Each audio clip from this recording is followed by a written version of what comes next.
Mais d'abord, je vais vous parler de Mohamed Lotfi, un homme qui, depuis 2 ans et demi, va en prison environ 3 fois par semaine. En fait, il franchit le mur de la prison de Bordeaux pour organiser avec les détenus des émissions de radio auxquelles ont participé jusqu'à maintenant, par exemple, Marina Orsini, Michel Chartrand, Martine Sinclair et Suzanne Landry, qui est allée voir, presque derrière les barreaux, la 103e émission de radio des détenus. 3, 2, 1, 0, silence, action!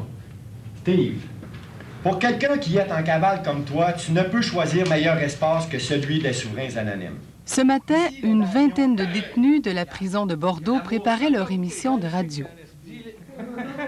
Je constate chez toi que t'as l'allure d'un bum. Ici, les prisonniers purgent des sentences de moins de 2 ans. Pour occuper leur temps, certains suivent des cours de français, d'anglais, de poterie ou de musique, et d'autres ont décidé de participer à l'émission Souverains anonymes.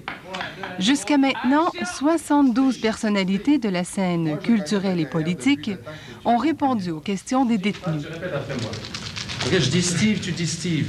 Faire l'amour, tu dis faire l'amour, OK? Juste une technique là-bas. Avant chaque émission, le réalisateur rencontre au moins 3 fois les détenus pour prévoir les questions et surtout les pratiquer. Sur Terre était un météore qui planait dans l'univers. Oui. Parce que c'est parfois très difficile avec les gars de leur arracher leurs propres préjugés sur eux-mêmes. Hein. Les gars, ils arrivent ici, puis généralement, ils ont des mauvaises idées sur eux-mêmes, ils sous-estiment.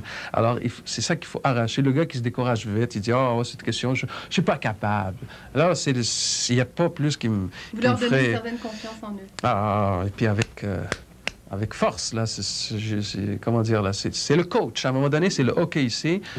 C'est le coach, en coach. En gros, je ne suis pas là pour voir quelqu'un déprimé partir, tu peux pas. Alors, on commence par les dernières fois. Laisse-moi la voir. Cette émission, produite de l'autre côté du mur, est diffusée sur 10 radios communautaires du Québec. Une émission comme celle-là, je pense que ça nous fait beaucoup de bien. Ça montre au monde aussi à l'extérieur qu'on n'est pas des bêtes sauvages. On est des humains. C'est pas niaiseux. On sait qu'on a une tête sur ses épaules. On a fait des erreurs. On est rentré en dedans. Mais ça veut pas dire que ça va toujours être comme ça. C'est le but ici, justement, ça, c'est de surprendre pour faire tomber à la fois les préjugés, les appréhensions, la peur, tout ça, le faire tomber. Aujourd'hui, l'invité des Souverains anonymes, c'est le chanteur Stephen Faulkner. Il fera face aux questions des détenus pendant une interview de 2 heures qui sera ensuite montée pour sortir une émission d'1 heure. Vous venez participer à l'émission Souverains anonymes? Oui, c'est bien cela. Et à quoi vous attendez-vous? Je ne sais pas du tout. Je vais le découvrir dans quelques instants. Êtes-vous nerveux? Pas du tout. Pas du tout? Ça me fait drôle parce que j'ai été résident ici, alors j'ai pas été longtemps. Une petite affaire de rien. Vous payez des billets de stationnement. Ah non? Vous n'avez pas pensé à ça? Non. Vraiment, là? Non, d'ailleurs, j'ai horreur quand on discute des questions avec les journalistes avant qu'ils les posent. Parce que... Pour la plupart des invités, cette émission permet d'entrer à la prison de Bordeaux pour la première fois. Plusieurs arrivent avec un certain trac. Je donne l'exemple de Céline Dion. Hein. Il avait de l'appréhension. On est allé manger, tout ça. Mais une fois arrivé avec la haie, comme ça, là, puis il y avait du rap, puis il y avait quelqu'un qui dansait du rap, là. Ça...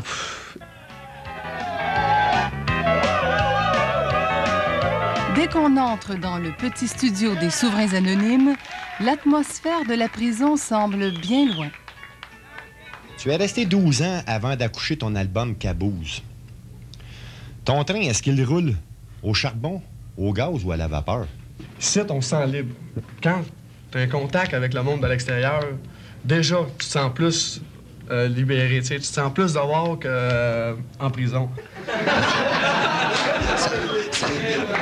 Ça bouge. Non, mais c'est vrai, je mets jamais de beurre sur mes toasts.